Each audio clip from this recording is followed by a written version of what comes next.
జై తెలంగాణ, జై జాగృతి, టీజేఎస్ఎఫ్, టీజేఎస్ఎఫ్. Thank you. చాలామంది ఇంకా జాయిన్ అయ్యే వాళ్ళు ఉన్నారు. కాకపోతే మీడియా మిత్రులకు సంబంధించి కొంత మెసేజ్ ఇచ్చిన తర్వాత మళ్ళీ ఇక్కడే ఉండి అందరం జాయిన్ అవుదాము. ఇవాళ షేర్లింగంపల్లి, కూకట్పల్లి నుండి పెద్ద ఎత్తున తరలి వచ్చినటువంటి విద్యార్థులందరూ కూడా హృదయపూర్వకంగా కృతజ్ఞతలు తెలియజేస్తూ ఉన్నాను.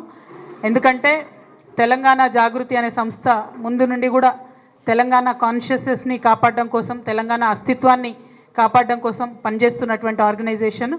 ఈ ఆర్గనైజేషన్ని స్ట్రెంథెన్ చేయడానికి, స్టూడెంట్ ఇష్యూస్ మీద పర్టికులర్గా ఫైట్ చేయడానికి వచ్చినటువంటి వారందరికీ ధన్యవాదాలు. బీజేవైఎం నుండి సాయి అనే అబ్బాయి తను జాయిన్ అవుతున్నాడు. మరి సందీప్, వర్షిత్, లక్కిరెడ్డి అండ్ చిన్ను వీళ్ళందరి ఆధ్వర్యంలో పెద్ద ఎత్తున షేర్లింగంపల్లి నుండి, కూకట్పల్లి నుండి తరలి వచ్చిన విద్యార్థులందరికీ కూడా మళ్ళీ ధన్యవాదాలు. మీకు తెలుసు, ఇదివరకు తెలంగాణ స్టేట్ కోసం మనం కొట్లాడినప్పుడు, ఫైట్ చేసినప్పుడు students were at the forefront of the moment. ఖచ్చితంగా సామాజిక తెలంగాణను సాధించేటటువంటి క్రమంలో మళ్ళీ ఒకసారి విద్యార్థులు ముందు వరుసలో ఉండాలని నేను మనస్ఫూర్తిగా కోరుతున్నాను. ఆ క్రమంలో ఇవాళ టీజేఎస్ఎఫ్లో జాయిన్ అయినటువంటి మనందరం కూడా పనిచేయాలని చెప్పి నేను మీ అందరినీ కూడా కోరుతా ఉన్నాను. అంటే ముఖ్యంగా మనందరికీ తెలుసు, చాలా డిగ్రీ కాలేజెస్ నుండి మీరు అందరూ వచ్చిండ్రు. ఇవాళ ఫీ రీఎంబర్స్మెంట్ రాక చాలా రోజులు అవుతుంది. దాదాపు 8,000 crores ఈ స్టేట్ గవర్నమెంట్ ఫీజు రీఎంబర్స్మెంట్ ఇవ్వకుండా కూడా విద్యార్థుల్ని సతాయిస్తున్నటువంటి పరిస్థితి. కొన్ని ఫ్యామిలీస్ హంబుల్ బ్యాక్గ్రౌండ్స్ నుంచి వచ్చినటువంటి వారు, మదర్ ఫాదర్ ఇద్దరు కష్టపడి పనిచేస్తే ఇల్లు గడవనటువంటి విద్యార్థులు రాష్ట్రంలో చాలామంది ఉంటారు. అటువంటి వాళ్ళు చాలామంది పిల్లల్ని చదువు మానిపేస్తున్నటువంటి పరిస్థితి ఉంది. ఎస్పెషలీ ఆడపిల్లలకు ఆ ప్రాబ్లం ఇంకా ఎక్కువైతున్నటువంటి సందర్భం. అందుకే టీజేఎస్ఎఫ్లో ఇవాళ జాయిన్ అయినటువంటి మిత్రులందరితో కూడా నేను విజ్ఞప్తి చేసేది ఒకటే, we should fight for the issues of students, for the welfare of the student. ఇవాళ ఏదైతే ప్రభుత్వం ఇస్తా అని చెప్పి ఇవ్వకుండా ఉందో దాని మీద ఖచ్చితంగా మనం కొట్లాడాలి. దానిలో ప్రధానంగా ఒకటి ఫీ రీఎంబర్స్మెంట్ అయితే, ఇంకొకటి రేవంత్ రెడ్డి గారు ప్రామిస్ చేసింది ఏంటంటే విద్యా భరోసా కార్డు ఇస్తాం మేము. దాంట్లో ఏం చేస్తామంటే ఫీజు కడతాం స్టూడెంట్స్కి, దాంతోపాటు ఒక 5 లక్షలు క్రెడిట్ కార్డు లాగా ఇస్తాము ప్రతి స్టూడెంట్కి. మీరు ఎక్కడంటే అక్కడ దాన్ని స్పెండ్ చేసుకోవచ్చు అని చెప్పి వాళ్ళు వాగ్దానం చేయడం జరిగింది. ఇవాళ టీజేఎస్ఎఫ్ నుంచి మనం గుర్తు చేయాలి మళ్ళీ ఒకసారి గవర్నమెంట్కి, మీరు ఈ ప్రామిస్ చేసిండ్రు, చెప్పింది చెప్పినట్టుగా చేయండి అని గుర్తు చేయాల్సినటువంటి సందర్భం. టీజేఎస్ఎఫ్ అంటే ఒక మెరుపులాగా ఉండాలి, టీజేఎస్ఎఫ్ అంటే ఒక ఉరుములాగా ఉండాలి. డెఫినెట్గా టీజేఎస్ఎఫ్ ఏదైనా కార్యక్రమం తీసుకుందంటే గవర్నమెంట్ 2 సార్లు ఆలోచించే విధంగా పని చేయాలని చెప్పి మీ అందరినీ కూడా నేను రిక్వెస్ట్ చేస్తూ ఉన్నాను. మరి మీ అందరికీ తెలుసు గవర్నమెంట్ ఏం మాట్లాడుతుంది. ఇవాళ మొన్ననే రేవంత్ రెడ్డి గారు ఏమంటారు, బీసీల కోసం 1.5 years నుంచి మనం జాగృతి నుండి ఫైట్ చేస్తున్నాం. దాని రిజల్ట్ ఏమైంది, వాళ్ళ అసెంబ్లీలో 2 బిల్స్ పెట్టుకున్నాం. ఆ బిల్స్ వెళ్ళి ఇప్పుడు సెంట్రల్ గవర్నమెంట్లో స్టక్ అయి ఉన్నాయి. అవి అక్కడ ఉన్నప్పుడే ఇక్కడ లోకల్ బాడీ ఎలక్షన్స్ పెడతా అని చెప్పి రేవంత్ రెడ్డి గారు మాట్లాడుతూ ఉన్నారు. తెలంగాణ జాగృతి నుంచి డిమాండ్ చేస్తూ ఉన్నాం ప్రభుత్వాన్ని మేము, బీసీలు, తెలంగాణ బీసీ బిడ్డలు కొట్లాడి తెచ్చుకున్నటువంటి ఈ బిల్లులు పాస్ అయినాయి కానీ ఇంప్లిమెంట్ అవుతలేవు. అవి ఇంప్లిమెంటేషన్ కాకుండా లోకల్ బాడీ ఎలక్షన్స్ పెడితే మాత్రం మేము చూస్తూ ఊరుకోము. ఖచ్చితంగా బీసీలకు 42% రిజర్వేషన్ ఇచ్చిన తర్వాతనే లోకల్ బాడీ ఎన్నికలు పెట్టాలని కూడా ప్రభుత్వం నుంచి డిమాండ్ చేస్తూ ఉన్నాం. మరి ఒక పక్క ఇది ఇంప్లిమెంట్ చేయలేకపోతున్న సీఎం గారు నిన్న ఒక స్టేట్మెంట్ ఇచ్చారు. చాలా కామెడీ ఉంటుంది మన సీఎం గారి కథ. ఏం చేసింది ఆయన రేవంత్ రెడ్డి గారు?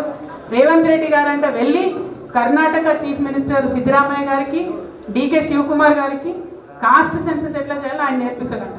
సరే పోనీ ఆ కాంగ్రెస్ వాళ్ళ కథ ఏందో మరి నిజంగానే నేర్పించిందని మనం అనుకున్నాం. మన సీఎం గారు స్టేట్మెంట్ ఇచ్చిన గంటకే రాహుల్ గాంధీ గారి దగ్గర నుంచి ఒక ఫోటో రిలీజ్ చేసింది. అందులో మాత్రం ఆయన లేడు, సీఎం లేరు, ఓన్లీ రాహుల్ గాంధీ, డీకే శివకుమార్, అట్లనే సిద్ధరామయ్య గారు ఉన్నారు.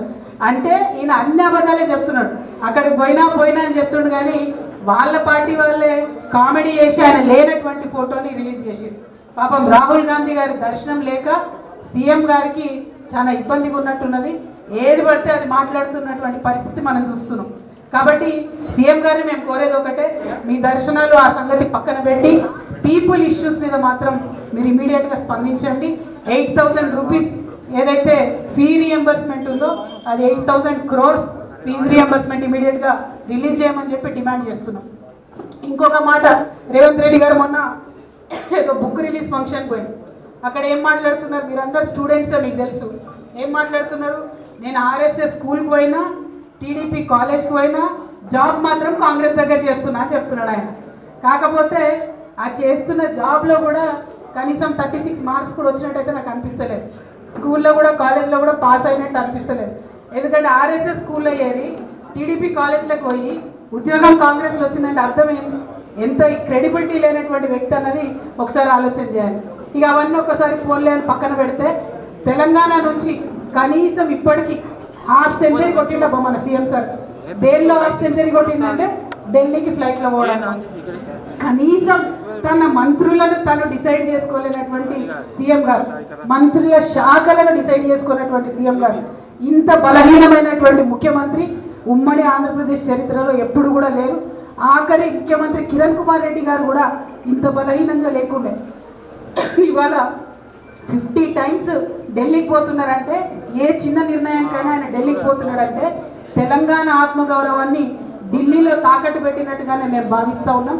ఈ వైఖరిని ఖండిస్తూ మరి తెలంగాణ రాష్ట్రం కోసం జరగాల్సినటువంటి నిర్ణయాలను తక్షణమే ముఖ్యమంత్రి గారు తీసుకోవాలని డిమాండ్ చేస్తూ, మరి ఇంత పెద్ద ఎత్తున వచ్చినటువంటి విద్యార్థి మిత్రులందరూ కూడా ధన్యవాదాలు. We should fight for Telangana's pride, we should fight for Telangana's identity. ఈ సీఎం గారు రాగానే తెలంగాణ తల్లి బొమ్మ మార్చేసింది, నెక్స్ట్ ఎంబ్లమ్ మార్చేసింది, స్టేట్ పేరు మార్చేసింది. అంటే మార్పు వస్తుంది అంటే మనందరం ఇంకేదో మార్పు వస్తుంది అనుకున్నాం. ఓన్లీ నేమ్ చేంజింగ్ తప్ప గేమ్ చేంజింగ్ గవర్నమెంట్ లేదు ఇది. సో ఇట్లా ఈ పేర్లు మార్చడాలు, తెలంగాణ తల్లిని మార్చడాలు ఇవి పక్కన పెట్టి విద్యార్థుల జీవితాలు మార్చే దిశగా ప్రభుత్వం పనిచేయాలని డిమాండ్ చేస్తూ ఉన్నాను. Thank you. జై తెలంగాణ, జై తెలంగాణ.